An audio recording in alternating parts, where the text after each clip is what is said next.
আপনি সকালে ঘুম থেকে উঠলেন আর ঘুম ভাঙার সাথে সাথেই আপনার ফোন জানিয়ে দিল আপনার আজকে কোথায় যেতে হবে, কি করতে হবে, আপনি কোন মোডে আছেন, এমনকি আপনি কি ভাবছেন তাও আন্দাজ করে ফেললো। এটা সিরিয়াসলি ভাই, আমি কিছুদিন আগে মনে মনে প্ল্যান করেছিলাম একটা ওয়াটারপ্রুফ স্মার্ট ওয়াচ কিনবো। তো আমি একটু পরে ফেসবুক স্ক্রল করছিলাম, দেখি আমাকে ওয়াটারপ্রুফ স্মার্ট ওয়াচের অ্যাড দেখাচ্ছে। আমি তো অবাক, আমি কিন্তু কোথাও সার্চও দেইনি, জাস্ট মনে মনে প্ল্যান করেছি। বাট এটা কোনো সাইফাই মুভি না, এটা হচ্ছে আমাদের ভবিষ্যতের মেটা এআই।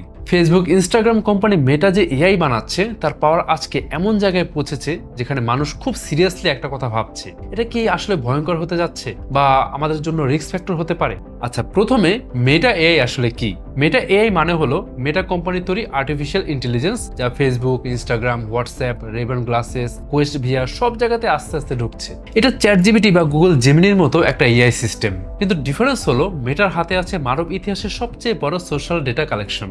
প্রতিদিন বিলিয়ন মানুষের পোস্ট, কোটি কোটি Instagram reel, Messenger message, Facebook groups, মানুষের behaviour, image, data, space, pattern, emotion, এগুলো দিয়ে মেটা এআই নিজের ব্রেন ট্রেন করছে।